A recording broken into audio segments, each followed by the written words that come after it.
Get money, money, Get money, money, man. money. Yeah, yeah. We live and direct in this mall. Yeah. First show of off the cuff ready, Off the cuff, man. off the cuff radio live stream. First episode. Yeah. Iconic, man. Rap status in the building. Flavor Club, man. Shout out to Off the Cuff Radio, man. Yes, sir, man. We had some history too. Yeah, we've been doing this, man. Shout out to Fleetwood, man. I gotta get a shout out to my big brother Fleetwood, man. Fleetwood plugged me in, tapped me in with y'all. He the West Coast country boy, you know what I'm saying? And he tapped me in, you know. Shit, we locked in now. Man, Yeah, big shout out absolutely. to Fleetwood. I talked to him yesterday, and we got some else going. That's dope. Fleety Weedy. Yeah, man. So what's going on, man? Let's get it in. Definitely. Once again, Twan, great to have you with us.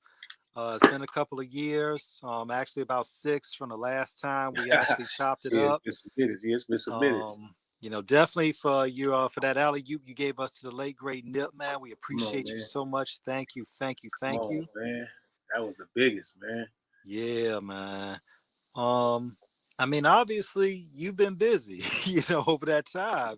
Tell everybody about what you got going on right now. All right, now For we we real. we we really rebranding the rap status. I'm doing a lot of interviews with some of the local artists right now. Mm-hmm. We just finished a big album. That's why I wanted, my CEO, Professor X, to come on because Okay. we've been working entirely hard. We just released 33 songs of an album. I mean, he's the handicapped rapper, man. He's really like bionic, man. You know what I'm saying? Like I'm looking at a shell. Show me how much what a brain can do. Show me what a vision can do. Show me what having a understanding of entertainment one on one could do. You know what I'm saying? Mm-hmm. And he can't get up and run with me. He can't get up and do the able-bodied things with me, but he be outworking me. He be motivating me. I'm like, damn, you made that beat on that iPhone with them little hands that you got? God damn. You know what I'm saying? So we I lost some people. I don't know. I forget the time we did the last interview, but I lost a lot of people since then. And I just been thinking about like shit, am I up next? Not like that, like no violence, but like saying health or whatever. Like you next to go. So you gotta start working extra hard. You know what I mean? You gotta start working like around the clock. So I formed this go mentality that I always had, but I'm like, I gotta get it. You know what I'm saying? Like shit, niggas we getting older, you know what I'm saying? Like the upper room is on deck. What do you say on light? We on deck, man. I guess we on deck. You feel me? So I see him working, it only intensifies my work. And my work is I'm an able-bodied person, so my work is like the vision for the platform rap status. We got the YouTube. We've been uploading a bunch of videos. I got content for days. I got shit never even the Nipsey Hussle stuff that went viral. It was only a smidget. I actually got a whole hour worth of shit. I got shit anybody even seen. You know what I'm Man. saying? But we didn't know it was gonna do that. I didn't know it was gonna jump. And it jumped before he passed. It jumped before he passed. You know what I mean? Like he was still alive while the viral trend was happening because never before have you seen, besides Tupac, have you ever seen a black man from the streets or represent a thug persona speak so eloquently and prolifically and have some conscience? So somebody stole it and put it on a hip hop conscious or gangster hip hop conscious, some type of site. That thing Mm-hmm. had like 7 million views and he was still alive. He wasn't nowhere near dead. You know what I'm saying? I was like, damn, that's big. You know what I'm saying? But I couldn't go viral on my page. Like they wouldn't support it on my page. They would take it off my page and put it on other platforms, which I had to learn to accept because it's taking the work further. But if they crop it out off the cuff radio, if they cropping out rap status off the actual, you know what I'm saying, the ownership that they got, that's not fair to me as a entertainer. You know what I'm saying? That's not fair to me as a mogul pushing my brand. It's not fair to me if people are stealing what I'm building and putting their logos on it. You know that ain't yours, bro. You know what I'm saying? So unfortunately, I'm just cooking, man. Music, fashion, and films. I got albums coming out. The Entrepreneur. You know what I mean? I rap. I write a lot of music. I did a lot of the music for the Professor. I've always been a hooksman and a wordsmith. And I just staying overly active, man. Rap status, man. Goddi Gourmet. I'm Twan Gotti, but my artist name is Gourmet. So right now on this Professor X album that you guys can look up, the Brand Dre story, the Brand Dre, like Mac Dre, the Brand Dre story. He's telling his story from a South Central boy. I'm telling my story from a San Francisco boy that went to South Central. He telling his story from a South Central boy that used to come to San Francisco. We almost like, with the being a West Coast South, our families being from the South, you got sprinkles here and there. So I go down to LA in the summer times with my families, summertime, Disneyland. We ain't going to Disneyland. We going to South Central. We wouldn't go to Disneyland. You ain't get no Knott's Berry Farm. You ain't get none of that. None of that. You're going to be in the hood. You know what I'm saying? You're going to be playing outside and doing that. And he came up to the Bay Area. So we family, and we noticed that we got the same little geographical connection of being part of both regions. So we connected on that. And it's been awesome. We got 20 years in the making. We killing shit. You feel me? And this album is running up on a lot of albums. Unfortunately, the music business always changed. Every time I got deeper with the music and found out the stuff I wanted to find out, guess what always happened? It changed from tapes to CDs, from CDs to aux cords. You know what I'm saying? You don't need no CD no more. You know what I mean? Right now we streaming. Ain't no more body buying no albums. Who's selling the album right now? Buy my album. Stream. So we're in a different ball game, and we got, but thanks to Professor X, he's signed with Goddi. You know what I'm saying? Before a lot of people did, because of his skills, because of the things he did. We signed a nice deal with Empire before Empire was a staple. You know what I mean? We've been with Empire with a 90-10 deal. You know what I'm saying? We own shit. Like we on another level. So that's it, man. We staying engaged. You know what I'm saying? Rap Status. Go to YouTube. Rap Status. Go to any platform. Rap Status. And type up Gourmet. I'm Twan Gotti, but Gourmet is an artistry. You feel me? Because I'm Instagram. I'm Gotti Gourmet. They call me Gotti Gourmet for the way that I serve. Had your main chick on the curb selling coochie hors d'oeuvres. You feel me? Gourmet. Man, look, that's that. Yeah, how you was adapting to the changes that's going on with streaming right now, because the residuals are pretty much different now in comparison to how it was when you was distributing the DVD sales. So have you noticed the difference between payouts? Yeah, we get paid out every other month. You know what I'm saying? Payments come monthly and shit like that too. So, you got quarterly checks, you got your BMI, you got your publishing. It's a bunch of like avenues up, but my checks come from Empire, and it's good. I ain't got no complaints. You feel me? I think streams, you need about 100,000 streams to get $100, or you need 40,000 streams to get $100 or something like that. You know what I mean? It ain't rocket sciences, but you gotta do some numbers to get paid. You know what I'm saying? And we getting a few dollars. You know what I'm saying? We ain't over the top. All our accounts and the different artists we working in the 100,000 range. You know what I'm saying? We getting a few spins. It's just that we need more. So we need these podcasts. We need these publications. Y'all go stream that Gourmet. Y'all go stream that PXT&E right now. You know what I'm saying? We got good music, man. All made at home. You know what I mean? All made in-house. But the music, I think, is great. I think the music is great. I really think the music that we're releasing is good. It's better than a lot of the music. It's not trendy. I mean, it's not that what's that music that's like it come in and go out. You know what I'm saying? Like it's gonna last. Our music gonna last. It ain't gonna, it's timeless. That's the better word. It's timeless, and it got good vibes to it. You know what I'm saying? It's not nothing that you're gonna shoot the club up with. We're not trying to disrespect nothing. I'm a party promoter. You know what I mean? I'm an entertainer. I got to get some money. So the music got to fit. We got to have some fun. I want the women to shake their butts. Right. Women don't get dressed to get shot. And that's what I'm trying to tell these youngsters. Y'all talking about shooting and you want to come get on my stage. But they seeing the industry, we got to get on the industry, because the industry has set a standard that, guess what?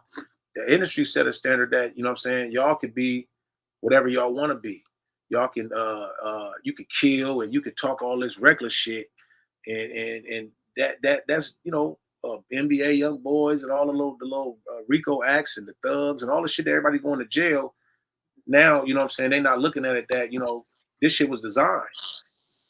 It's by design. So the industry, don't they own the jails? Yeah, they own the jails too, right? So they own the record labels, they own the jails.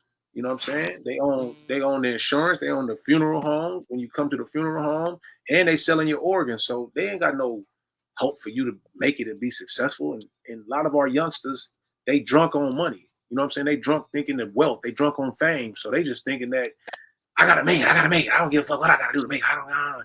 People don't care. They want to beef. I don't beef. Let me rap about this. Let me say something about him. That dude ain't never did nothing to you. They just that's the recipe is the man the record business. You know what I'm saying? For record sales 40/80. How they say it 40/80. They Or say record. beef. They say Yes. beef is the recipe. So our youngsters Yeah. waking up, getting some beef, go get a gun, rap about somebody. They telling the girls to do hoe music. You know what I'm saying? Rap about your pussy and all that type of shit. So you got to see what's really going on. And I understand it. I grew up in it, but to be famous, our kids will do anything right now. They sell their soul. They'll jump out on TikTok. They'll kill their mom. They do all kind of shit for some fame to go viral, man. And I ain't never been in none of that. So I'm gonna keep working hard. I'd rather keep working hard than do that chicken shit to get on.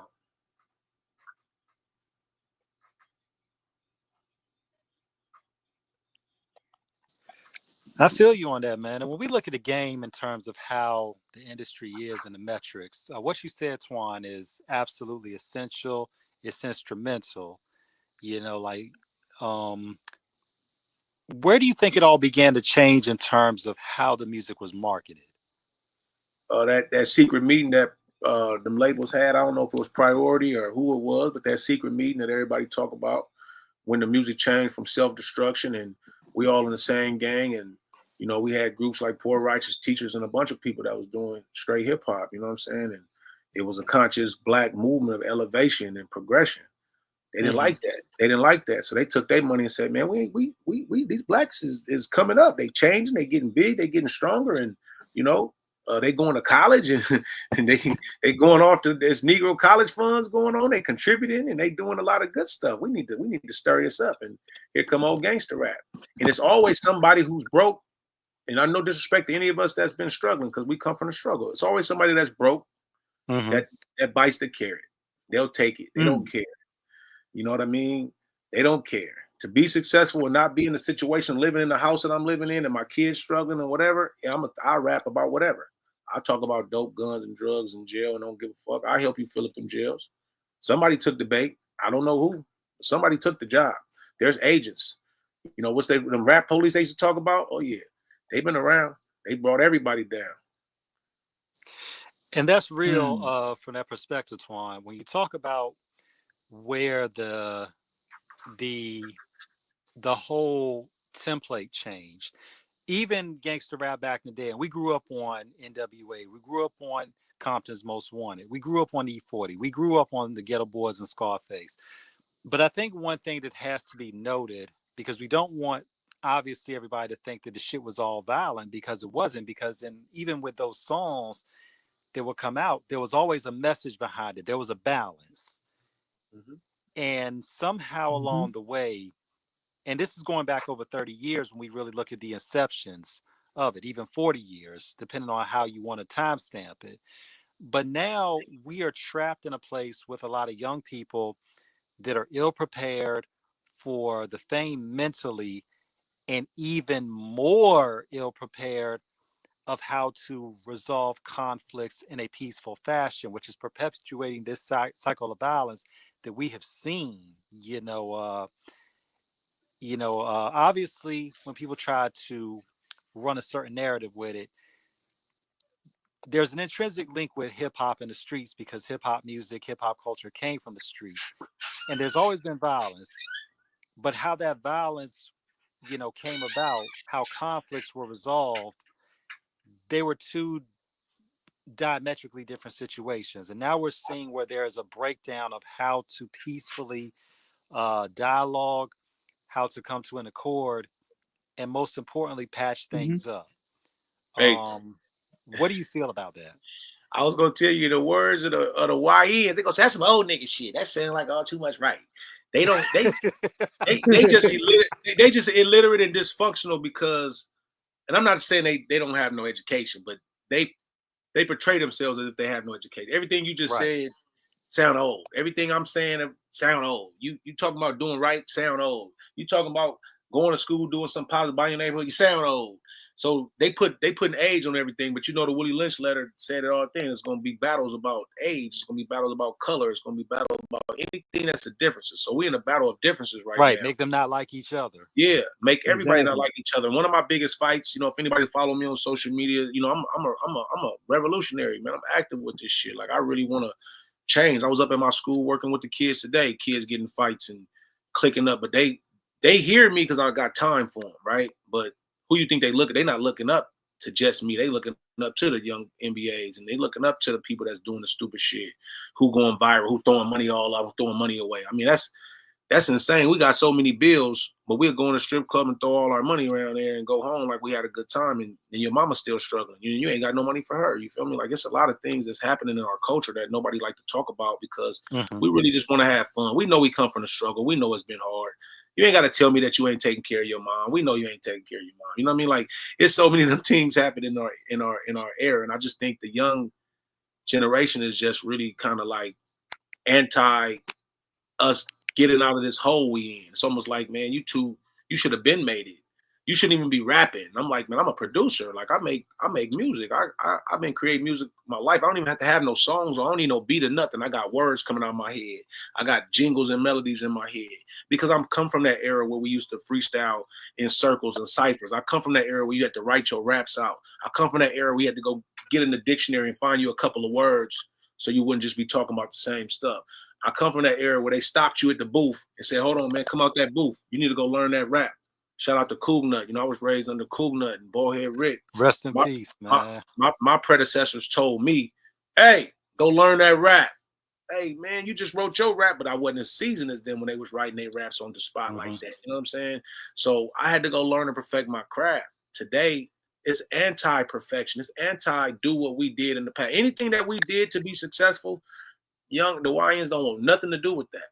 That's why the industry changed. They basically changed it to be totally against from what you had. You know what I'm saying? And I was the baby when the older cats had reel to reels. I actually rapped on a reel to reel. You know what I'm saying? Dat tapes. I seen that, but it was the end of that era. But I just still got to see it because that's the studios that was happening. These cats never seen no reel to reels or no dat tapes. They never been. They could get on. They could rap. They rapping songs like this on the phone with the beat on it. And they producing that. And it's going straight to SoundCloud. That's why they call SoundCloud rappers and YouTube rappers and TikTok rappers. See all ever. They didn't call us that. They called us backpack rappers. We had gangster rappers. Now you got what? TikTok rappers and SoundCloud rappers. That's been the last two names they gave us, right? So the youngsters is just anti what we did. We everything that was done before us, real hip hop, real magazines. I used to read every Double XL, every 4080, every Showcase, every Murder Dog, every Soul, every Beat, every magazine that came out with us on it, man. We was reading that stuff, man. We was dying to get The Source, Double XL, Scratch Magazine, you know what I'm saying? Fader. We going to get it all. We want to learn to see our hip hop. We want to see our icons. So that's what makes me revolutionary. I want to keep hip hop alive. I want to keep this entertainment going. I know black people from even the 70s, the soul music, the 60s, the Ella Fitzgeralds, the Billie Holidays, they all were pioneers. They all were like rebels. They all was, you know what I'm saying, feeding their people. They were always just trying to survive. You feel me? And then now our game got so good and then it got so bad. It got so good and it got so bad. It's watered down. And what's those people called? The tastemakers and gatekeepers, they foul, man. And they for hire, they got paid and they can't do nothing about it. They got clauses. You see the Diddy situation, you see the whole play. Like they got clauses that just don't let them do nothing. Don't let them say nothing because we too smart to be in this dumb spiral. We way too smart to be in this dumb spiral. But it ain't cool to be smart today. You don't sell records being smart today. You got to be stupid to sell records. And who changed that? And I seen this white guy talk about something.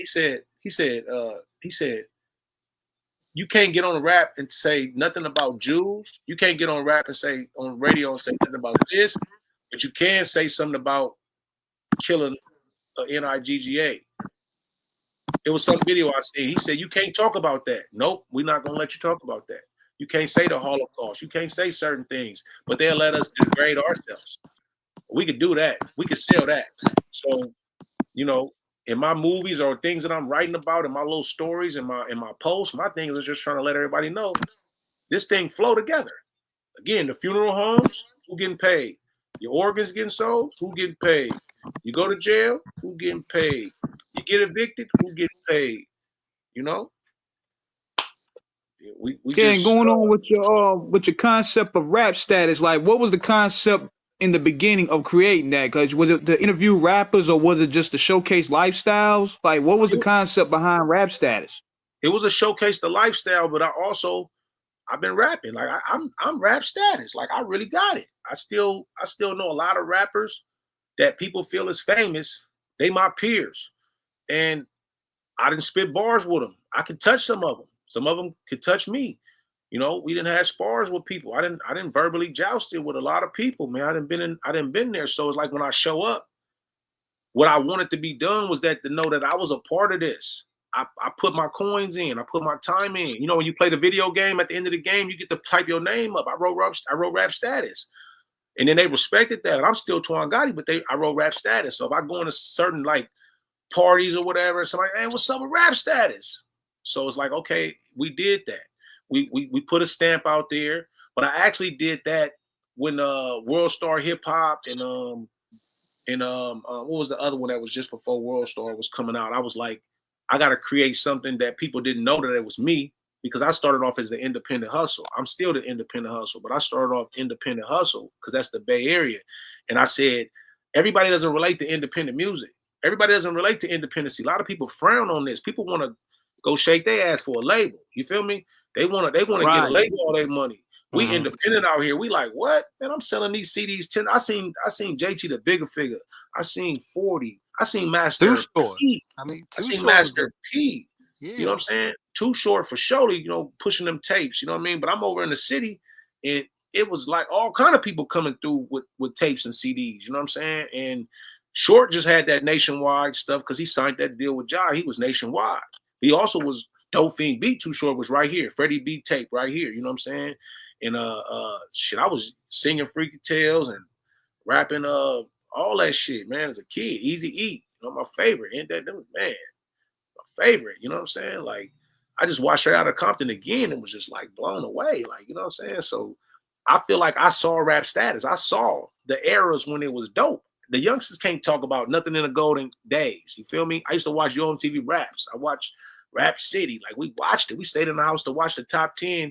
I just wanted to hear we want easy.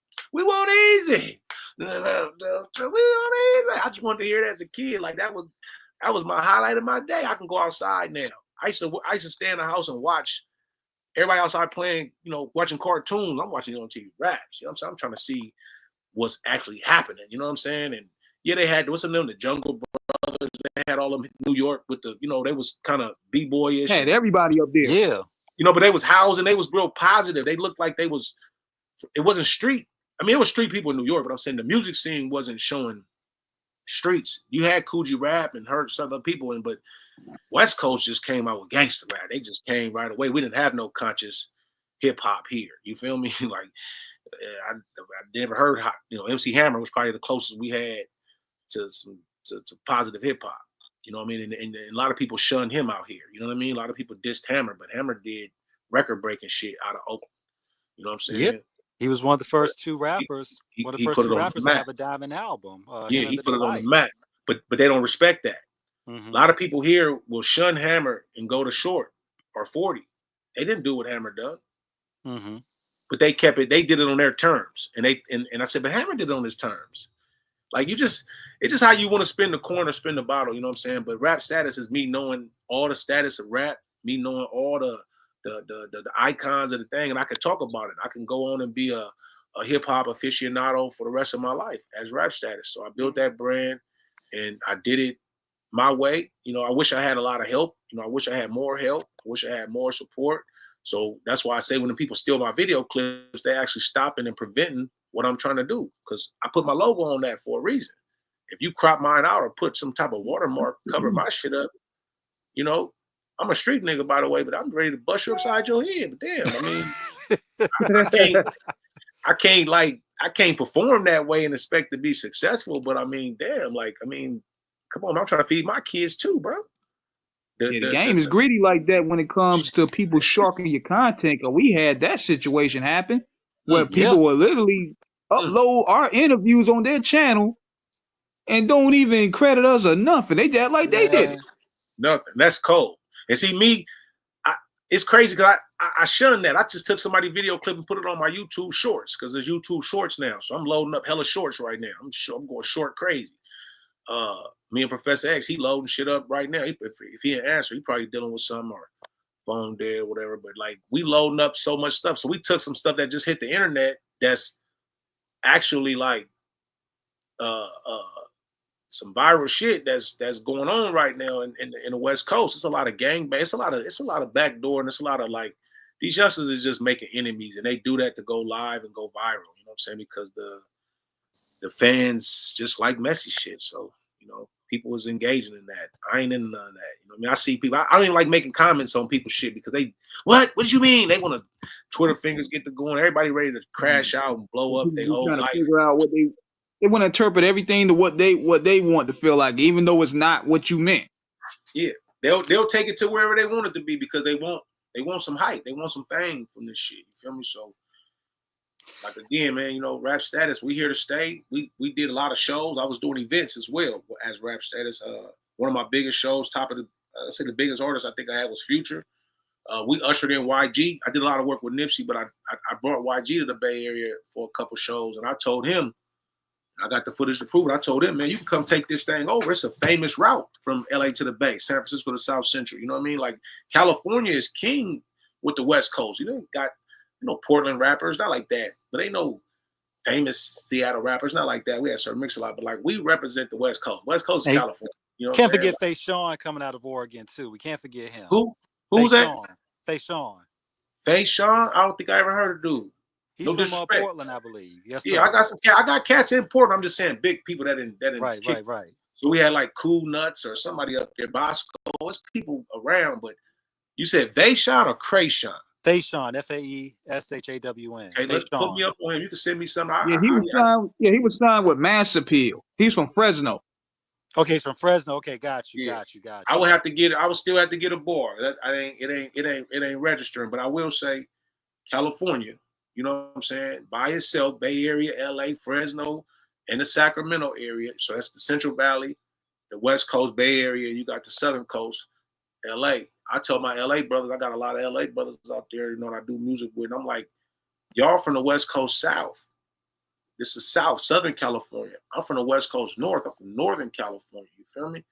And I'm tied to Southern California, but I mean, I can bounce around, but I'm saying that's two small spots. San Diego is Southern California.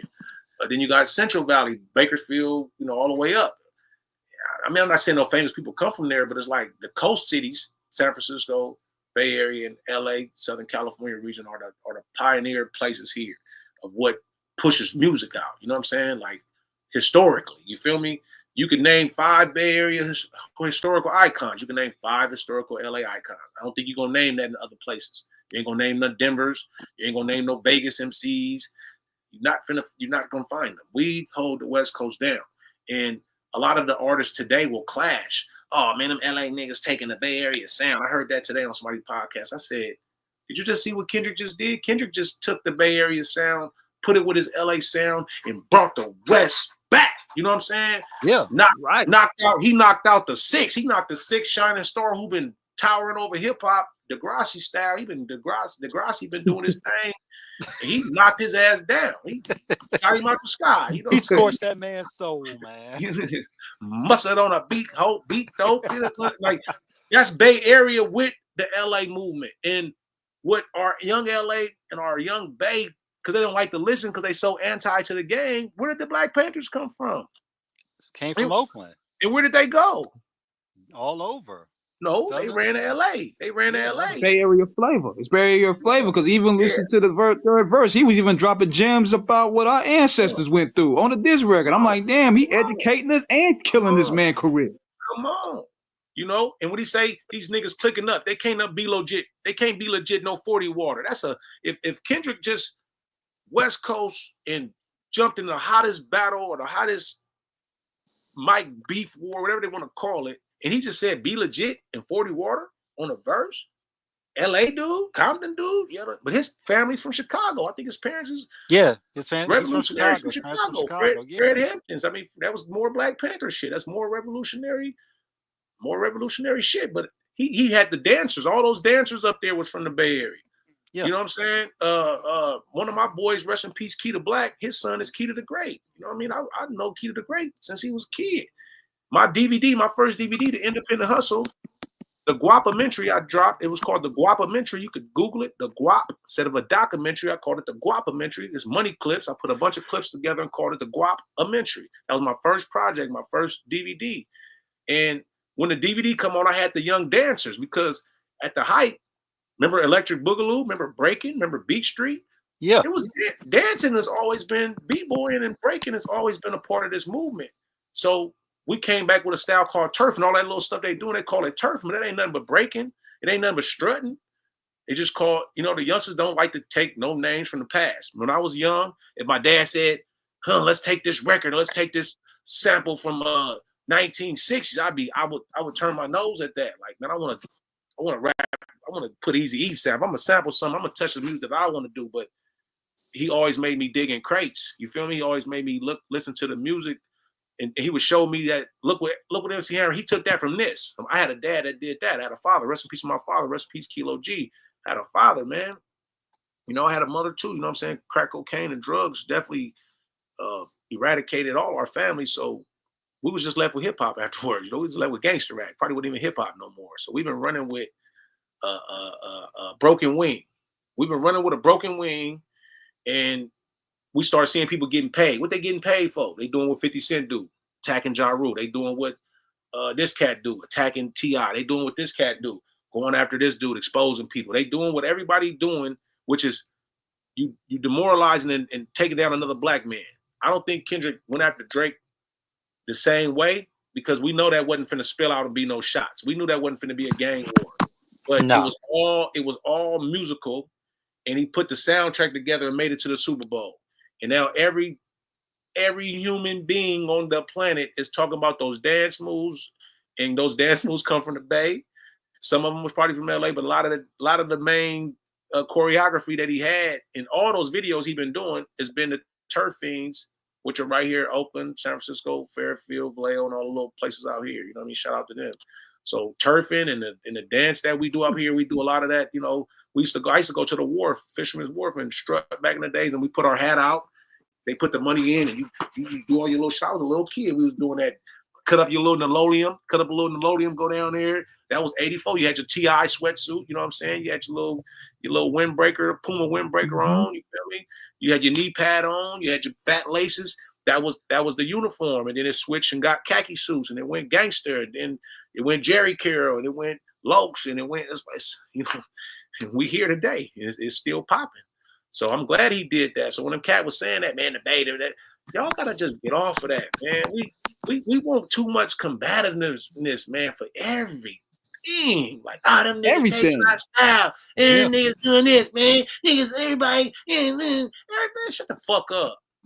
Do your shit. Do your stuff. Go fuck with them. I went straight to LA. Jumped off with a big ass camera. Nigga went everywhere. I went and filmed everybody in LA. We went right to Nipsey. I think I'm connected with Brims, Hoovers, neighborhood cripping, you know what I'm saying? Bloods, Pyrus. We going everywhere. We going places we not to be. So everything I did in the Bay, I went right to LA, jumped out in South Central, and did the same thing. And that's how you got that Nipsey clip. There you go. We got other guests. There he is. There you go. Yeah. I warmed it up for you, man. I warmed it up for you, man. You doing good. I know. I mean, you come on, man. We like Luka and motherfucking LeBron, man. Hey, man, I respect that, man. I respect that. I feel like Magic. We Legends like Magic. and legends. We like Magic, baby. Yeah, we're a tandem. What's happening? What's going on, man? Great to have you with us. Man, I'm happy to be here, man. What we on? What we talking about? Where we at? We're just talking about Twan was just breaking down, the politics in terms of how Kendrick's, what Kendrick has done in terms of basically uniting a whole coast and bringing influence from both sides and a coalescence of classic greatness, from battling to influences, and I don't think, and growing up in Virginia and watching how it was done out in the Bay Area, Shout out to the 415, the 831.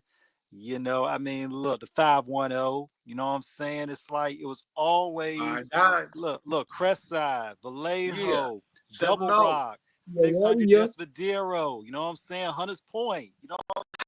Ah, The low bottoms. You know what I'm come on, saying? I man. mean, look, East and West Oakland. Yeah. When the Bay Area influence in hip hop cannot be overstated, and at times it's underrated. When you look at what Mac Dre, rest in peace, bought with the Thiz, when you look at what E40 bought with the crazy slanguage of all types of new language. I mean, when you look at Too Short bringing out the pimping, when you look at Andre Nicotina, aka Dre Dog, I mean, the list goes on and on and on. You know what I'm Doom, saying? doom, doom. The You know what I Bay, mean? the Bay definitely brought the good times exactly to Yes, me. Cause absolutely. like, cause where I'm from in Southern California, like me and Gotti had these conversations where I say, well, the Bay reminds me like somebody on fucking cocaine. They always having a good time dancing and pop locking. Well, not pop lock, that's an LA thing, but they be just hyphy dancing and all that. They have a good time. It's high energy there. But out here in LA, everybody a little slow, a little slumped and shit. And that's cool because it's just the landscape where we live. But I gravitated to the Bay a lot more because I love the high energy. It was always fun. Like the Bay reminds me like of if I lived in Louisiana, I grew up in Mississippi or Eastern Texas. The Bay reminds me of that because a lot of people come from there, and it still really remind me of them people living in that city or that area. And I'm like, this is what the outcome would be if we were living in a southern region. More so, it's the same in LA, but it reminds me a little more because the Bay, Frisco is not a huge city, so it's small. You putting all these black people in a little small area. You know what I mean? LA's a little widespread. We're all over the place. So Mm, when something is smaller and dense, you have a better connection. You know more. You start knowing more of your people there, like they do in the South. Like you can go down. You can go if someone's from Lakeview, they go to Hunts Point or they go to Fillmore. They damn near know everybody. right. The same thing about the town. It's like the town, anybody in the town, damn near know everybody. Everybody know their mama, their auntie. When you talk to somebody from the Bay, from Frisco, they be like, man, I know your mama, man, I know your cousin and stuff. That's some Southern shit. Yeah. And I just And I think that mean, it impacts the music too. well, one thing about it, But and you're absolutely right, X, because what it does is when there's a familiarity and it's a positive one, it's always going to be that fertilizer of family that grows the next generation. right, right, And right. I think that's important. When you look at what's going on, like up in the Bay, when you look at the new generation of rappers, when you look at guys like Cookie Money, shout out to Young Cook Yeah. doing his thing. You know what I'm Hey, saying? he You on Yeah, his got shit. I like that. yeah, He know his shit. Hey, he know yeah, your Oh yeah, shit. man. So we call him T Max with the facts. He He know yeah, put his me shit, on man. the man. game. Hey, he know his shit, man. Shout out Cookie yeah. Money, man. Look, we gotta shoot. We Dude, shooting at the same time. You feel me? I love what them dudes doing because they doing it from such a respectable, independent level. It's showing Mhm. you, even without even telling you, hey man, go get you a camera, go get you some beats, record your shit, mix it, master, it, put it out there, and I'm finna go hand with this promotion, with this YouTube shit. You know what I'm Right, saying? right. Like they take and that's the difference between LA and the Bay too. When I was coming up in LA, most people were making demos and hope that Dr. Dre, Snoop Dogg, or Easy E or someone of that magnitude would sign him. But when I go to the Bay and see like Fig demo is the actual album. Yeah, Messy Marv demo is the actual album. And they promoting and they pressing and distributing this motherfucker up in large quantities and they have a following outside of where they are. And and it's working for them. know, and a lot of us needed to come to the Bay to see that, man, we can do this shit ourselves. So I'm grateful for people like Gotti for, embracing me and letting me see that shit. Because I got a whole different perspective of the culture there. You know what I'm saying? Not just being in the city, but y'all mentioned the Crest, which is Vallejo, like him just winding me up and down Antioch and Pittsburgh and just showing me that there's a whole new culture that's brewing in Antioch and Pittsburgh for people who come from Frisco, Richmond, and the town. Yep. Like they're creating their own gangs or they create their own everything out there. And I'm like, damn, this is crazy. Because we always talk about the migration of people leaving the city because it's inexpensive to move to live somewhere else. But one thing you said about it in terms of the Bay, there ain't no hustle and the muscle like the Bay in terms of no steroids needed because they always gonna be strong with it, standing 10 toes. And dealing with those. When you look at, and we can't leave the ladies out. Look at what Kamaya's doing out there with her. Kamaya, she got it on fire. But see, hey, you know what's crazy when you say that? That's another Bay. That's another Bay LA combo. I don't know if she's still dealing with them, but she picked up. She had her own sound regardless, but she connected with YG and she almost took his little style and put it and gave it another little twist. Right. And like I said, what I love about it again is just that I love San Francisco South Central. That's my heartbeat. Like I feel like I'm a LA nigga, LA nigga. Like that's what me and Brand, that's what me and Professor X represent. We push that. There is no division. If I was to go to jail, be with niggas, I'm fucking with both. Right. Nigga, we together. Nigga, we are a monster together. We together. So when I see what's it? Redemption took Tookie Williams.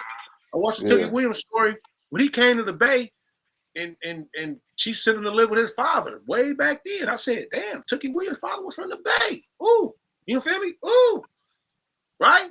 It was in the movie. A lot of people talk that shit though. A lot of people talk that Bay to LA shit. We really live that shit. That's what I was telling them. We are the pioneers. I ain't gonna say real pioneers because there's people before us, but the 70s. Richard Pryor, they always in the Bay doing comedy. Everybody was coming here. This has always been you gotta come here. It's like you gotta go to LA. It's like you gotta go through the South. Our chilling circus here is different than it is in other places. So we was treating that road like we lived down the street from each other because we would probably be in each other's town like at least twice or 3 times out the month. If I'm out there or he down here. Yeah. And we wiggle through each city as if we know this motherfucker, you know what I'm saying, which we do. But, I be hearing these people be like, man, from the Bay to LA, man, it bothers me sometimes because you bitch-ass niggas don't really have no connection with the Bay like that, or maybe vice versa. You just want to just do some shit because we in California, but, you really don't have that actual bond. Like, man, you got to really be in both turfs and understanding and really have relationships with people. And that's what we both have. It's validated and documented. If you see 40, if he 40 see this man, Professor X, anywhere he sees him at, he's gonna stop and talk to him for a long time. He's gonna stop and talk to Professor X for a long time. If everywhere he see him at, we earned that. You know what I mean? JT the Bigger Figure, the YG, the Nipsey, Goddi, like between me and Professor X, we got our storyline down. Our San Francisco to South Central story and South Central back up to the Bay story involves people. Messy Marv, I rocked with Messy Marv for a long time. You know what I'm saying? The San Queens, I connected him up to all my people. He connected me down to all those people. Even though we already knew about those places as kids, we just made sure it all came to life, and we just took the essence, bottled it up. So just like Kendrick dropping that big album or the big movement viral for the world to show the West Coast power, Bay Area and LA together, me and Professor X, our album, The Brand Dre Story, he's doing that. People in LA be like, damn, y'all sound like the Bay. He like, nigga, I got a Bay Area nigga on the album. He think he ain't gonna bring his Bay Area shit? You know what I'm saying? Yeah. It's like we go to the South. But that's important. We go to the South. Let me say this. You go to the South, you're not finna play no Bay Area records in the South. They're not finna play no East Coast. What's up, yo? Spit some bars, spit. They're not gonna play that in the South. South gonna play they shit. It's gonna be shaking. It's gonna be boom. So me and Brand, his name is Brand, and me and Professor S talk all the time. He say, imagine a club with no Southern music. Oh man. Hold on. You see, I got quiet. Imagine a club with no Southern music.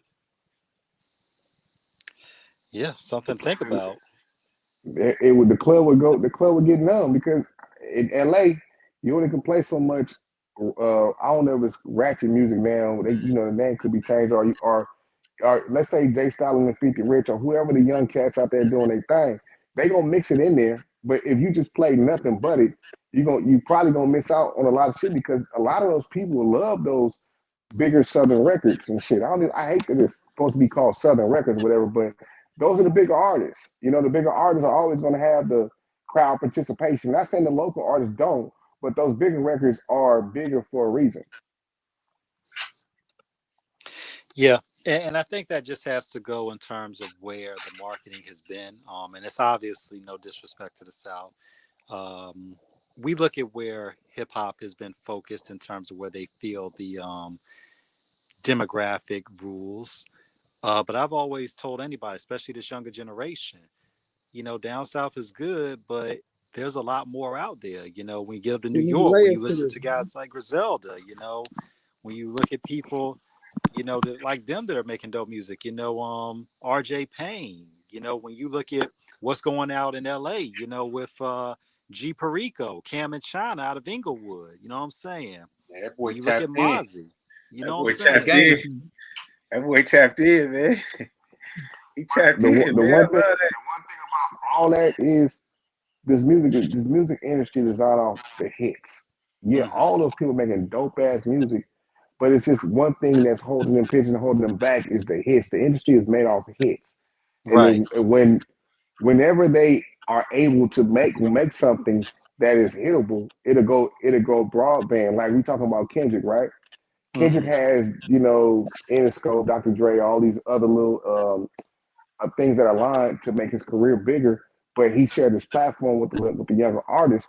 So, but a lot of them songs off that album is going gold and platinum just because he's positioned, and those artists have never seen a plaque before in their life, you Right. know, Right. and it Mm-hmm. opens the marketing ideal to new people wherever anybody is to these artists to go check them out. And I'm like, I hate to say that Kendrick's the savior of the West Coast, but it really is because he's the only one besides Tyler the Creator to really have a big platform. Yeah. So Yeah. it's like even with the like it would be dope if he did a bonus album or he came up with an album this summer and he just went and got Jay Stalin and some of the artists from the Bay and put them on and did the same thing he did with LA in the Bay. It would be huge. And then come back another time and then merge the Bay and LA on songs together. Then shoot video content for them. Because now you can't stop it now because the Bay got a hold on it, LA got a hold on it, and we got to type this together. Now Look, that we ain't gonna fumble this time. okay, now I'm saying, go ahead. Go ahead. Go ahead. No, I'm done. Go ahead, do you think? I was gonna say, look, I'm calling it right now, and I'm saying it on air. We need a DJ Fresh Kendrick Lamar collaboration. We need to get it. We DJ gotta have Fresh, DJ Fresh, DJ Fresh. I love you, man. Hold on, man. Whoever this guy is, man, you need to give him a motherfucking tip. We should claps in the chat, fireballs in the chat. He's He definitely a tapped in. street He know nigga. he knows some names He's for sure. definitely, he's look. If definitely Mitchie well Slick, aware, man. if shout out to Mitchie Slick, shout out to all my peoples down in Lincoln, San Diego, Yeah. Manamet, Emerald Hills, We CJ, tapped all the way in, Meatface, baby. Gangsta E. Look, that Hey, whole hey, Lincoln man. You hey, Look, I know, seen, I seen one for of real. y'all, I seen one of y'all, clips on the Instagram, and I sent it to Professor X. Like, look, he over here with K Boy. They had something about K Boy J Rock, and I'm like, we went and filmed all of these dudes. Like, man, I sat there with J Rock. Man, I've been with glasses, and it's just amazing to see where people went. And I see you guys talking about it. I see you guys posting certain stuff similar to what we doing. So shout out to Off the Cuff, man. You know what I'm saying? Hands down. Every time I talk to you guys, we get closer and closer to the hip hop. You guys are really on this interview, like you really handling it to me. You know what I'm saying? You tapped in, man. I love that. I love that, man. man. And you Before and we you go, mentioned man, we Glass. give Yeah, Professor Glass X mentioned pure Glass justice. Malone and Eastside K Boy, and we had them on the show. Great Yeah, guys, man. You know what I'm saying? Mm-hmm. Mm-hmm. Much love to them. You know what I'm yeah, saying? Shout And they out. really putting on. Shout yeah. out to We the know. brothers in LA. We've been very instrumental about being around them cats too. You know, Put the they camera on all that's those another. dudes. Those are other people that if they seen me and got it together, they're like, oh man, what's up? They gonna give us some props, you know. Yeah, I love it, man. I love it.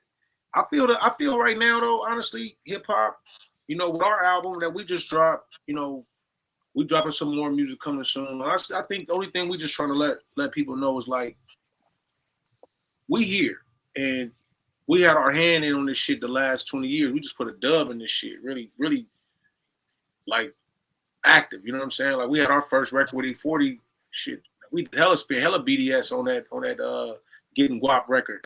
You know, we bought a E40 E40 verse acapella. He said, I got you here, young nigga. Y'all do something with that. And we showed him what we could do with that motherfucker. You feel me?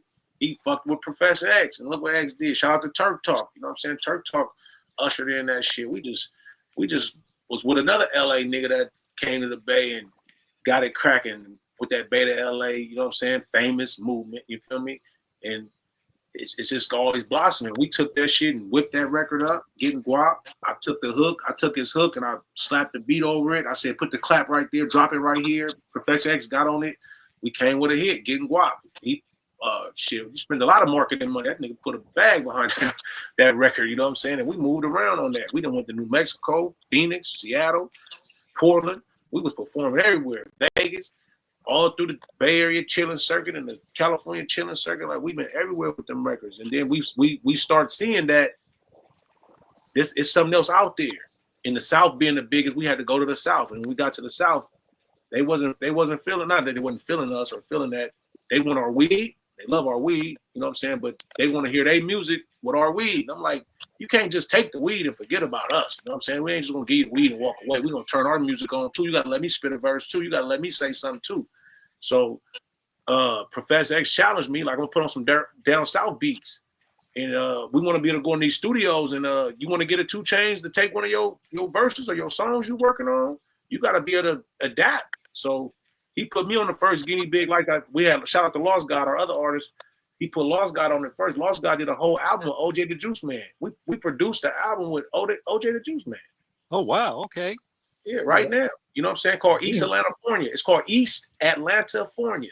You know, I came up with the idea Atlantafornia, and then since we didn't just stay with one cat in Atlanta, we was messing with people everywhere. But when we went with OJ, that's East Atlanta. You know what I'm saying? Zone 6 Shorty. All right.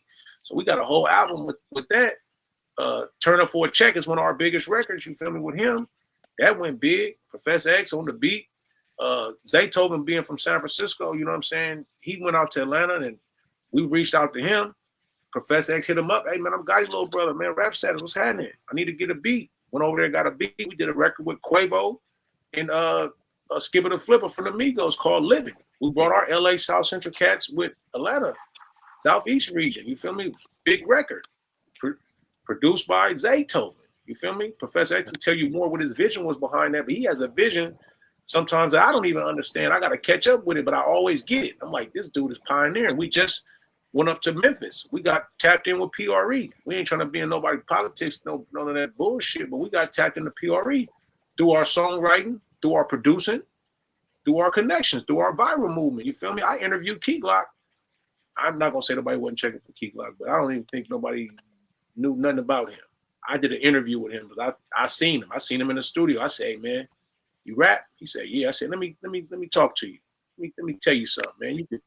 All you need is a chain from Young Dolph, one of his cars, and him to be in the video with you. You're gonna blow up. Because he wasn't like over talking, he wasn't hella extra out. He was sitting there quiet the whole night, just sitting there waiting on his spot. And I looked at him like a young Kobe Bryant. I swear to God. I say, man. And I got his first interview. He'd never been interviewed before me. You know what I'm saying? He laughing on the interview. Type it up. Rap status and Key Glock. You know what I'm saying? Type it up. So that was big. And I guess when we left Memphis, and I want to say about 6 months later, Young Dolph and him had an album. And I seen him on the motherfucking TV on the big video. And I said, damn, I'm good. I'm good, man. I called that one. I called it. You know what I'm saying? So I feel like we got that idea. We're trying to come to Virginia. We want to come to St. Louis. I know y'all tapped in all over this thing. I want to come wherever y'all working at. I want to get with the artists. We pull out these cameras. You know, I'm a hip hop historian, man. I'm a revolutionary with this shit. If we're finna go to Dallas, I'm going to Dallas to go get that Mo 3 story and all that beef shit they got going out there. I don't like the beef stuff, but I want to go tap in with that culture, because it's like it's bad with all this killing and violence that we want in our music. Everybody feel like they got to beef and go to war to be successful. Then you want to get booked at the club. You can't even perform at the club because you're beefing and people gonna shoot you. And it's just so much madness. We'll never get out of this stupidity. So I want to be a person that bring the light. I can't change nobody. I'm not trying to change no cities or nothing like that. But I want to bring my platform and bring my light and try to see how I can, lift up some more spirits like Kendrick did and try to revolutionize each region to do what we wanted to do. We wanted the Beta LA to be together, and Kendrick finally did it. Everybody been doing it, but he finally did it on a big platform. You feel me? We can go to Dallas and do it. We can go to Houston and do it. Whatever city, Chicago, the drill. The cats that don't like these cats, them cats. Hey, let's do a big album. We got some money. We got Coca-Cola to sponsor this. They tired of the violence, or somebody put up some money and say we doing something positive. We want the young cats from everywhere that's doing that bullshit to do something positive. And a lot of people get at me. What Scarface say? I often wish that I could save everyone because I'm a dreamer. Like, I just want a black utopia. I'm push black economics. I'm trying to revolutionize stocks, bonds, crypto. I'm trying to show us how to get some money, some nonprofits, some LLCs. I want us to emerge, man. 40 Acres of the Muse, the Talented Tent, Booker T. Washington, W.B. Du Bois. When we got all them kind of powerful people that existed before this crack cocaine, before this Jim Crow, before all the bullshit, we had the top of the top. We were top tier, cream of the crop. You know what I'm saying? Benjamin Banneker's, Chris Addicts. We got people that's like designing everything, the clock. We know the man that designed the clock. The stoplight. Like, we talk about our inventions, and we just had Black History Month.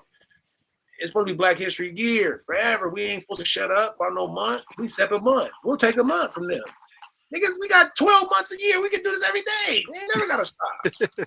It's Black History Month, so we're gonna say this in Black History. We just playing, man. We need to come together, rise together, and kick some ass like Kendrick just did, man. No disrespect to Drake and they cats. I love Drake. I listen to a lot of his melodies. He hot, you know what I'm saying? But Kendrick used the cheat code. He used the California cheat code. He came to the Bay. Hey, what Fab said about Mustard? He said Mustard stole the Bay sound and the dope thing beat. But it's like, hey, look, y'all shit was good. I liked it. I added something to it, and now that's a Mustard on a beat, ho. You feel me? And we love it. We jamming to it. The Bay going crazy today. He said Oakland. He said Tupac. You think the Bay gonna let you disrespect Pac, nigga? He can't. That's how you make us not come kick your show over. Give us a prop. That's all we want. That Oakland show gonna be your last stop, nigga. Like they'll shut you down. I gotta be that guy to say it though, because Drake still got a little bit of funk in the Bay from him stealing, rapping Forte's host. Hey, and Forte being a brother of ours, Forte ain't gonna get paid. Forte gonna get his money. Yeah, Forte was like, look, brother Forte was like, yo, run that. Yeah, Fo gonna get his bread though. Fo gonna get his paper though, and I think he did cash out. But the fact that he didn't want to do it wholeheartedly and say he got it from there, you did his whole rap. Exactly. You got a homie named SB12. I got a homie named Phil the Real, and now you know the deal. We get freaky in the studio late night. Something to hold you, something to slow you. You are playing a game that will hold you. If I rap that right now, somebody gonna think I'm rapping Drake. But see, I'm like, that's real talk though, because when he did it, we listened to it and we're like, wait a minute, did this man just jack this man's whole verse for real? Whole verse. See, hey, we would have needed you. We would have needed you to make an interview for that right away. You were supposed to go get an interview, go get that song, and say, look, word for word, here goes Drake's words, here goes Forte's words, because you knew it and you got this platform. I mean, I loved it though. Who do you love? When I heard, I jammed to it. I didn't have no problem with it. It sounded great. And I said, he just gave San Francisco a silent shout out. You can be mad all you want. When you jack something again, when they jack me and they take my clips, anything I do, at the end of the day, it's still flattery. It's still a form of flattery. It's still a form of flattery. I know everybody know that we own that clip now, but you see what I'm saying? Come on now. So Forte, who's he's just had I think they just had an anniversary for him, Sugar Free, and all them cats was up here fucking with him and everything. But Yeah. shout out to Fo. Fo is a giant, man. He's definitely legendary, and we know him personally. We went and did an interview with him, and Professor X say, "Man, can you rap that Tupac verse?" And we probably the only one that got him rapping that. Yeah. Hey Pac, I feel you. Just keeping it on the real. So that's the kind of thing what Pac did too. You got a Kendrick. They comparing Kendrick and Pac so much right now. I was watching Earn Your Leisure. I love that show. You know, I'm an economic. I'm a crypto. I'm a financial guru, man. Anybody that want to change their life, get some credit, want to work on some LLCs, want to do some business with me, I'm definitely available for you at all times. But what Tupac did in that day is what Kendrick and them is on right now. You know what I'm saying? They seen that. Pac came and got all the heavy hitters from the Bay on that All Eyes on Me. You feel me? So I just feel like you got to know the cheat code. You got to know what regions to tap together so that you could do your big boy dance. You feel me? And fortunately, California, man, we king. Atlanta, king. Texas, king. Remember Louisiana with the Hot Boys and Master P? King. New York for sure. That's the Mecca. That's the birthplace. You feel me? You know that's the king. You feel me? Virginia kicked ass for years with the Timberlands and the Neptunes and the Pharrells and the Clips. You know what I'm saying? Missy Elliott's. I mean, VA.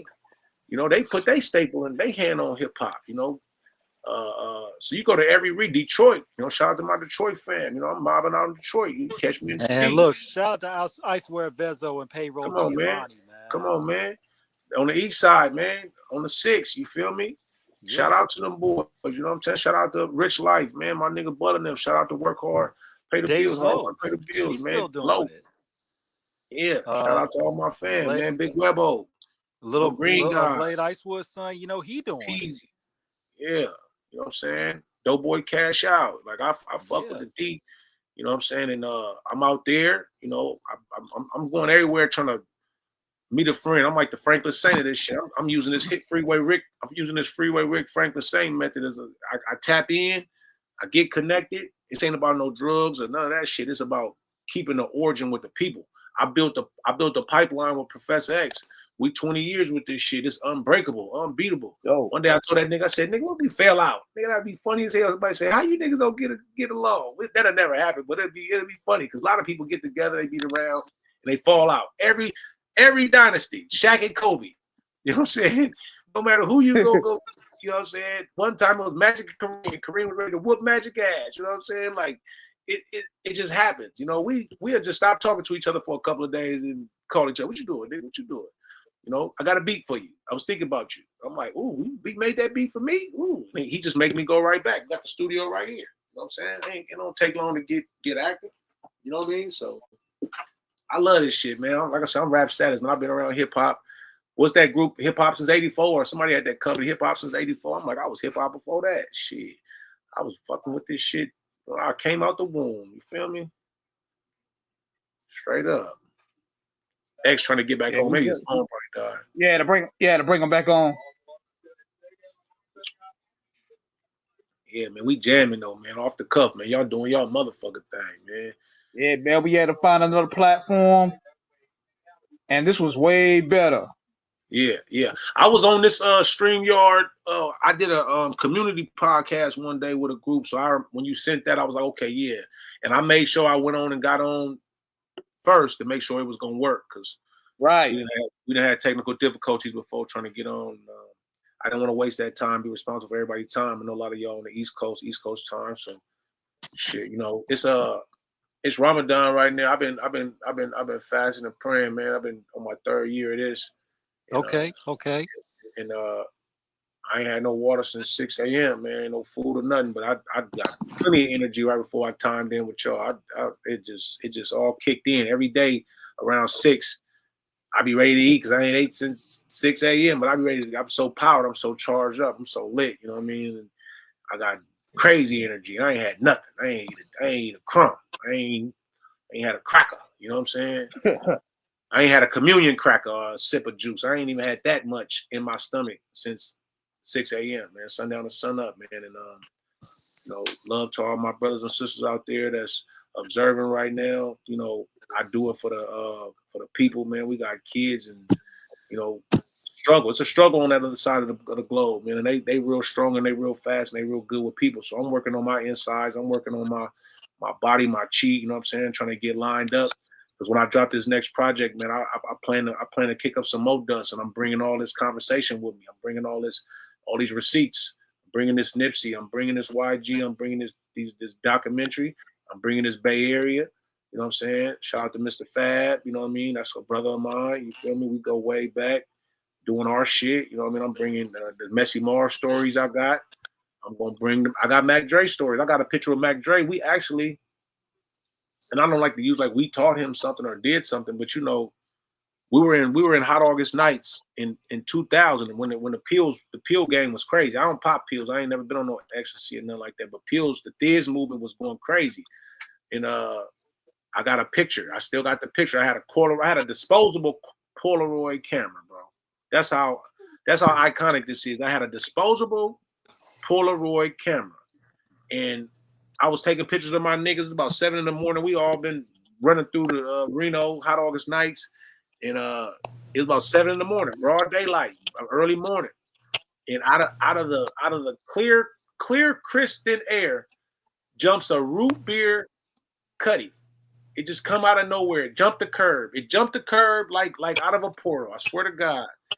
And right as that was going on, this little dance is, it's the Bay Area dance. But my little cousin, he called it the C-Funk-a-Doodle. He was just doing anything. He was doing all that. This became the Thiz dance.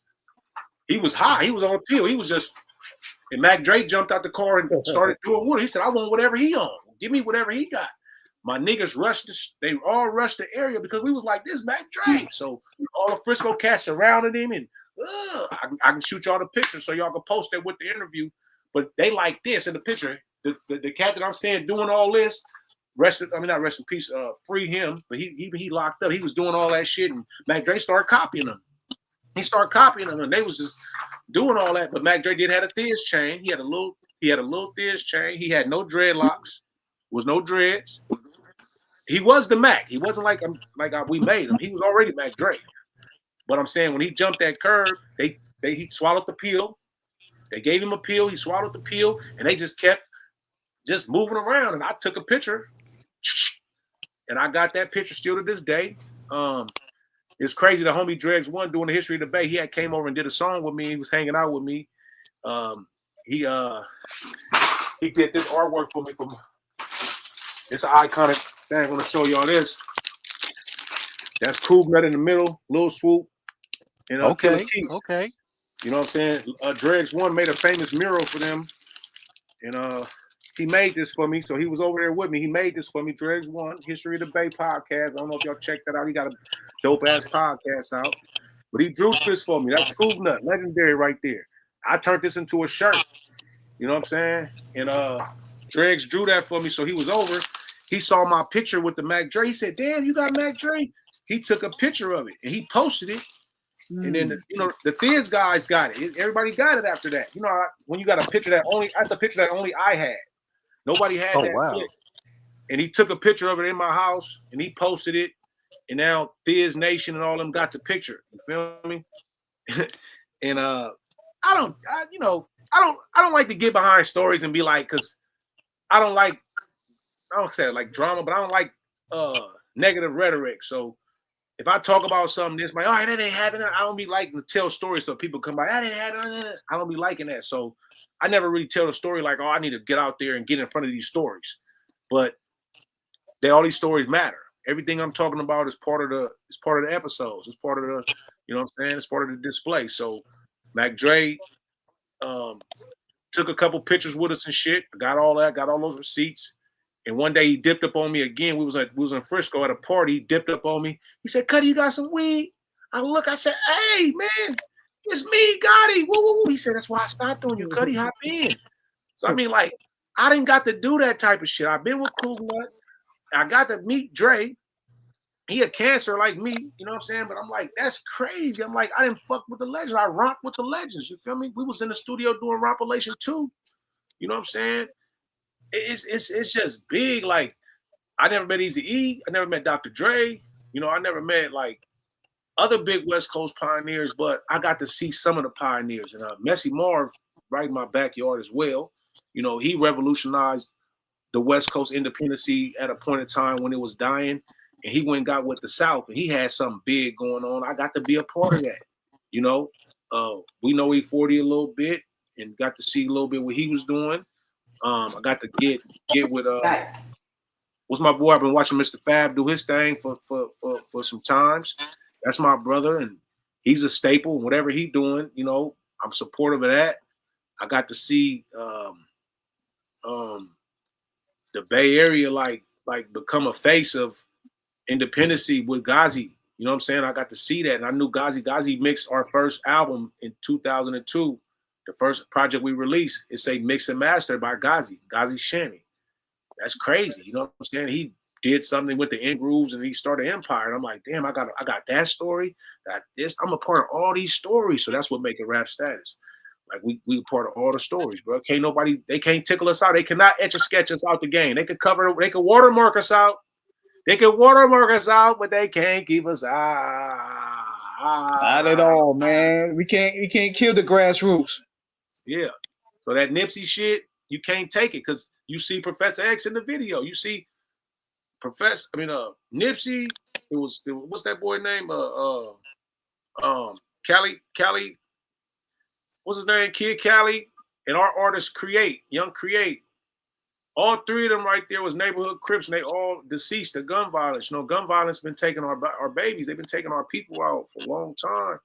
Mm-hmm. But those three guys in that video clip, whenever you watch that clip, they right there standing next to Nipsey. They all deceased, except for Lost God. Lost God lost a lot of people. It started affecting him, seeing how this game is. You know, this rap is dangerous, man. You go to everywhere they want to be. So you go to a new city, you bring a hot rapper. All the rappers that didn't get the chance to rap, they want to shoot him outside. They want to shoot at your car. They want to destroy. They want to everywhere you go. So I be the nice politicking Obama. I'm like Obama Osama because the Osama part is I'm from the streets. I get his business, but I'm pushing the Obama movement where I'm going to help that cat. Them cats that want to get on, all right, y'all got to be at 9 o'clock. I'm going to let y'all get on first.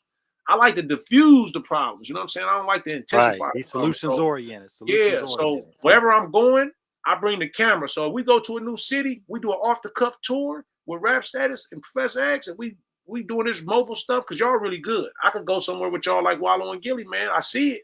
So don't sleep on y'all. Do not sleep. So when I say y'all saw the Nipsey clip, Gilly was there, right? There was no Wallow. Wallow was probably still doing time. But I looked at that clip today when Gilly gave me a little drop. And I said, Gilly, tell them where they know you from. And Gilly was like, it's the king of Philly and all that. But none of that resonated like it do today. See, everybody know him today. But when he was doing that clip and he was on that set, a lot of people did not know who he was. I knew who Major Figures was. Yeah. You know what I'm saying? Tony Doug, Jay Spade, Ab Live. But a lot of people didn't. A lot of people did not know. They did not know what that was. So you never heard a rap back from Gilly that ever made him anything, but you knew he wrote some of Lil Wayne's raps, or allegedly he wrote Lil Wayne. But I know he wrote the raps because Wayne wasn't rapping like that before that. You feel me? Right. So, but I'm just saying, Gilly posts my clip with Nipsey and he doesn't watermark it. He doesn't crop it out. He always shares the logo. So respect to Gilly, you know what I'm saying? And anybody who posts the correct Nipsey Hussle clip with the Rap Status logo watermarked on the right-hand corner, because my goal is to feed my family, man. I'm a father, man. I'm doing this to take care of my business, man. Y'all respect the work, respect the author, no plagiarism on what y'all doing. And let's keep this shit alive, man. We definitely holding it down. We definitely hold it down. Music, fashion, and film. You know what I mean? I designed this cap. This is fashion. I make shirts and clothes. That's fashion. We do music. You know, you can't do nothing without music. Every commercial or everything that's on TV got a sound on it. They don't even drop a movie without a little piano on it. So music is a part of everything. You can't get in nothing without no clothes. You got to have clothes on. That's the fashion.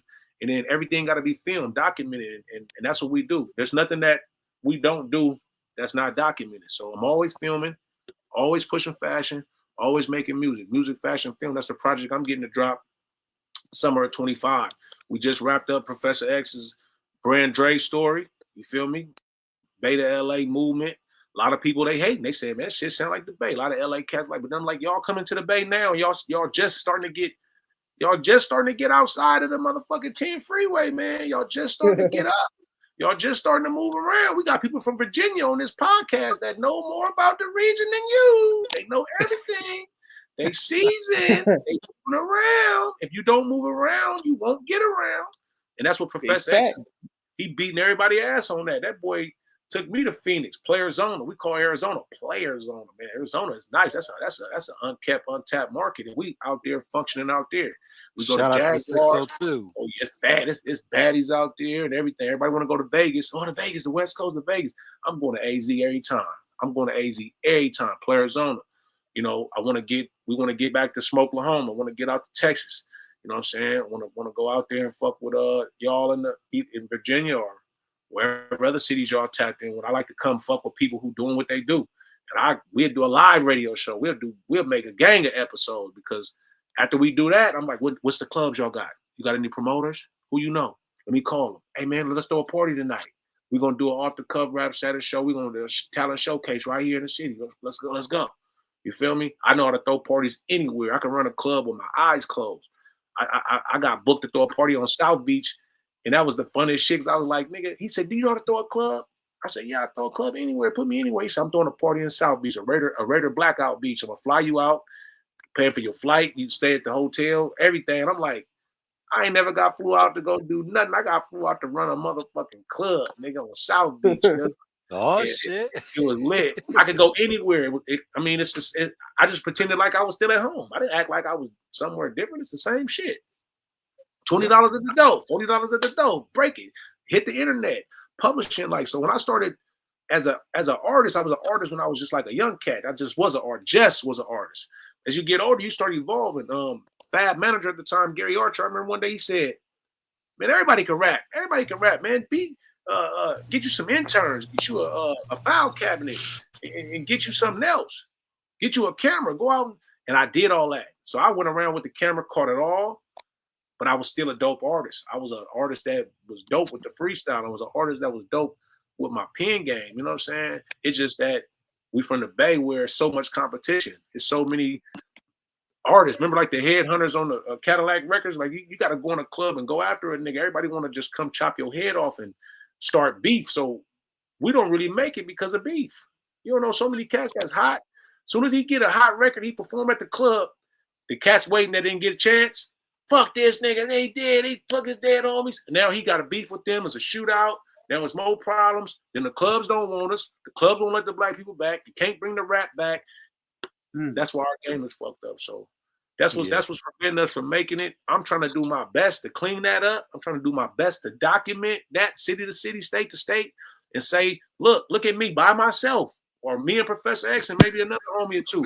We in Utah right now. Take me to Wyoming. They fly me to Minnesota. Matter of fact, yeah, I like Minnesota. Bring me to Minnesota. Let me throw a party. I could throw a party right where Prince and them used to kick at, man. You know what I'm saying? You could bring me anywhere, bro. I did a party in Virginia, by the way. I was in VA. Shout out VA. I was in Virginia Beach. We went to this little club. My bro who we threw the party with, I was mad at him that day because he didn't check the location. We brought Hitman Holla out there. We brought Hitman Holla to Virginia Beach. You know what I'm saying? We flew out. I stayed, they got the little boardwalk and all that shit on there. I stayed on the little strip, walked across the street. You hear me? Walked across the street from my hotel to the club. I was like, that's dope as fuck. I just walked from the club from my room to the club without having to drive. And, you know, it was a small hole in the wall club. I'm like, damn, we brought Hitman Holla here, man. We wasn't gonna make no money in this motherfucker. Like, we gave this man $10,000, $12,000. And we had a club that could hold 100 people. I looked at my boy. He said, man, that girl said they'd be packing it out. I said, shh, man, you can't take nobody's word for this shit. You gotta know. You gotta do your own shit. So I've been trying to, you know, mentor him a little bit with being professional and checking your numbers out. Because a lot of people just want to do stuff. A lot of us got ADHD and we just want to do something just to do it. We just want to do stuff. I said I'm a rapper. I'm rapping. Nah, man, you gotta get what's that word? You gotta get preordained with this shit, bro.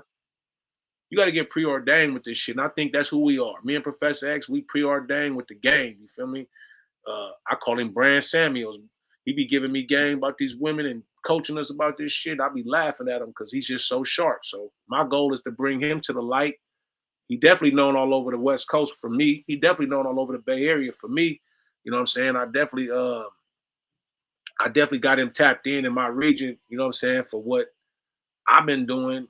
I keep his name going every day. He keeping my name and my shit going on all these podcasts. I've been on all kind of what's them things called? Y'all be doing them little platforms. He getting on all the platform blog sites. He's spinning blogs. Shout out Sam Hoodie out there in the Southeast, because we fucking with Sam Hoodie. We getting a lot of shit going on through our Southeast region, our connection. So if they know Goddi in Atlanta in the Southeast, they know Goddi somewhere up in the mid east, like VA, North Carolina way. And some people know me in New York. I've tapped in with some Rochester, Rock Cheesy, and Buffalo people. Tapped in the D, tapped in the Chi. Feel me? We go down to Memphis. We tapped in. We tapped in Oklahoma. We tapped in Texas. Ain't Worldwide. that crazy? Like, that ain't world yet. That ain't world yet. That's nationwide. It's on your side. But I got a bigger album that's gonna be coming. You're gonna hear that Bad Bunny. I'm going Bad Bunny reggaeton, like Nori. I'm going like for a Nori album. That's gonna be called Gourmet International. That's when it's worldwide. That's gonna come. Gourmet International gonna be big. I'm trying to get Professor X to document, get some of my music together, get my beats. So that's my producer right there. He making my beats with his little crippled fingers. I do a lot of samples. I'm bringing a lot of good hits and everything. We got a little project we call Shits and Giggles, where we taking songs from like R&B artists that did artists did some little simple, we call it simp music. We got some R&B cats like what's it, Boys the Man. He said, "Hey baby," he said, "Baby, I knew you was cheating on me. I just didn't care." I don't think y'all ever switched on that line. And me and Professor X, we cry when we hear that. He said, "Hey baby, I knew you was out there cheating on me. I just didn't care." We fell out. So I'm gonna ask you guys: Are you guys hip? Are you guys hip to? Are you guys hip? I just watched Earn Your Leisure the other day. It was talking about this situation where a girl she texts her husband. No, she texts the dude and talking about you loosened my IUD. You not. Have y'all seen that? Have y'all caught that? No, I haven't seen it. I saw that. So Earn Your Leisure was talking about, they said, what kind of shit is this? He was talking about the girl, but the guy ended up being Steve Smith, who knocked the IUD loose, ended up being Super Bowl All-Pro Steve Smith. Yeah, okay, yeah, the football. Oh, okay, yeah. Have y'all seen that? Y'all haven't caught that? You can Google that right now and press enter. Yeah, I've seen it. Yeah. So I was watching that last night, and I sent it to Professor laughing. So Professor X, he's disabled from the neck down, right? Well, one of the cats that he was playing football with was Steve Smith when he got hurt. His injury was playing with Steve Smith when he got hurt.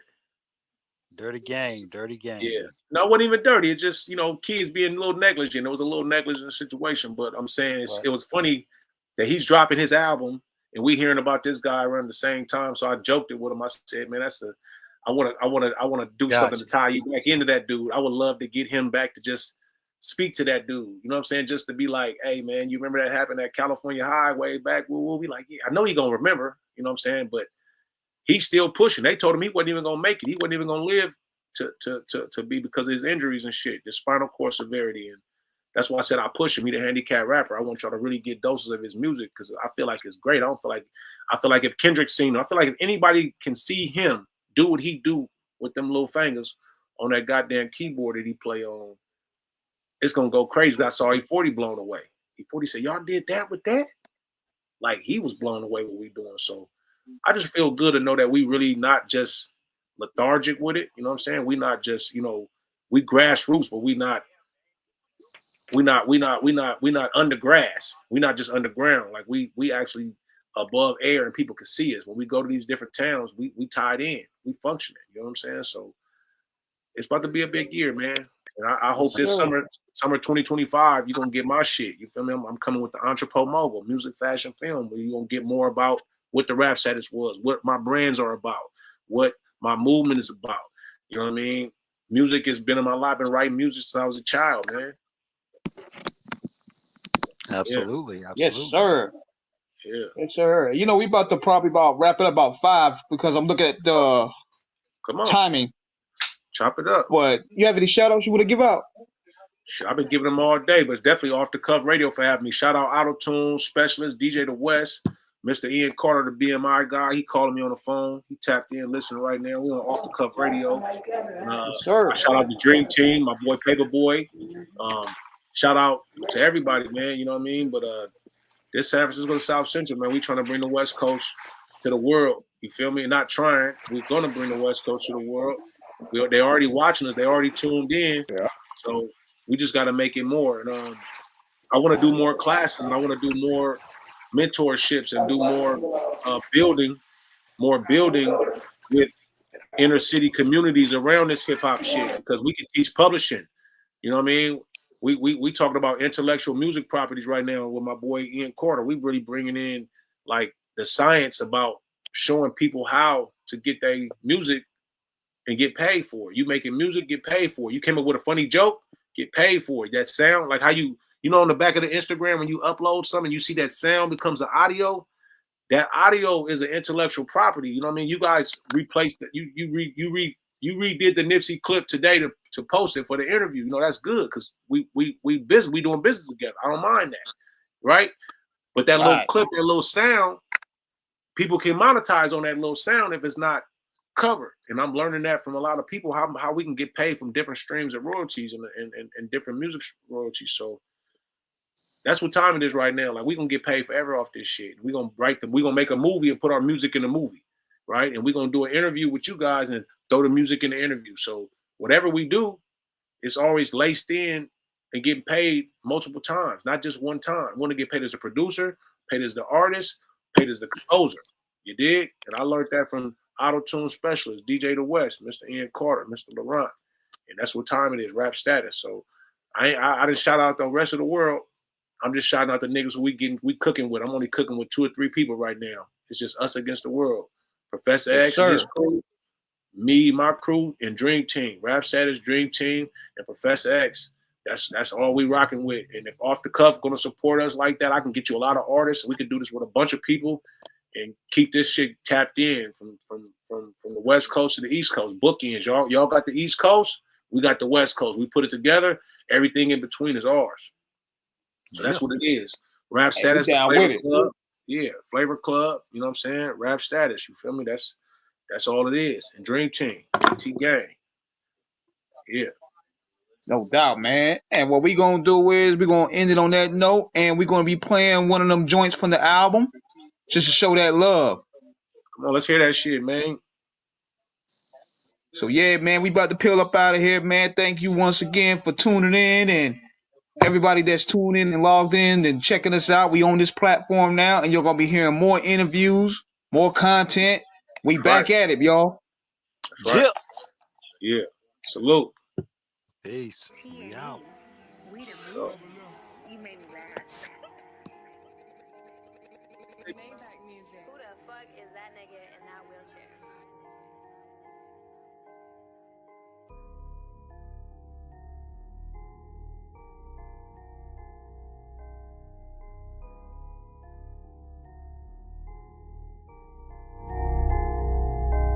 In the trapped him to increase capital.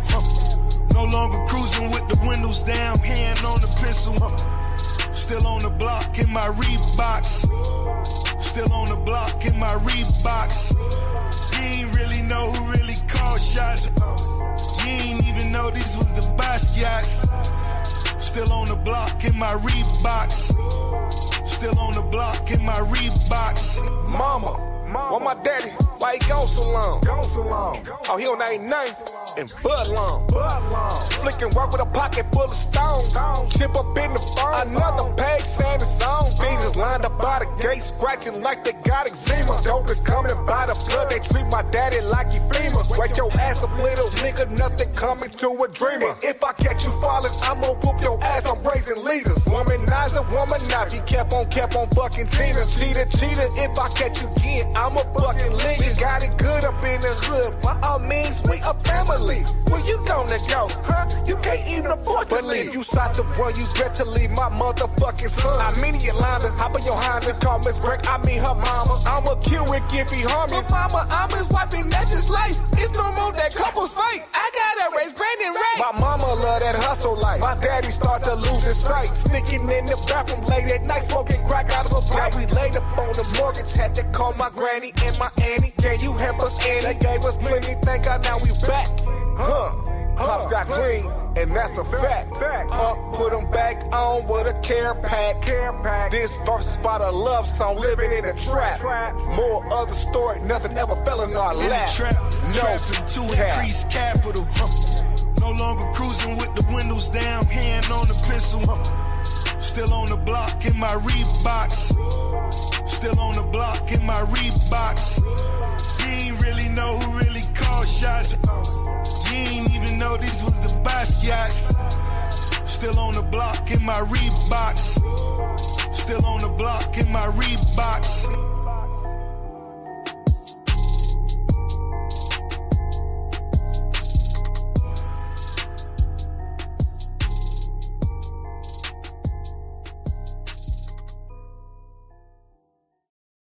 The fuck is that nigga in that wheelchair?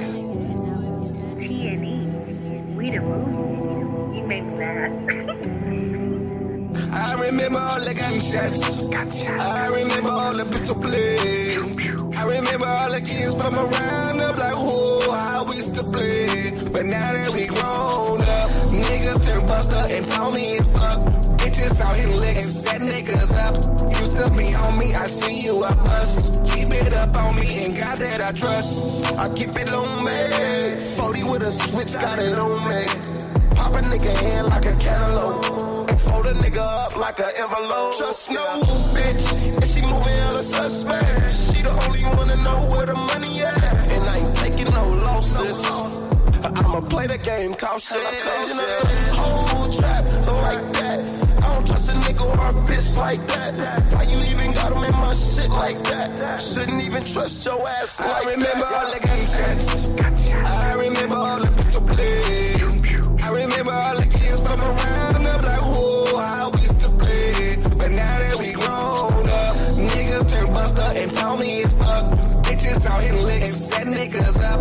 Used to be on me, I see you up us. Keep it up on me and God that I trust. You was jealous, the big homie had it all. Pulled the play with him, bitch, you had to knock him off. Heard you eat the pig, niggas started acting soft. Started running with the Muslims, no more Uber talk. Niggas got you running like Balenciaga. Hoping niggas you OD off them bath salts. Took us many years to repair from that tragic loss.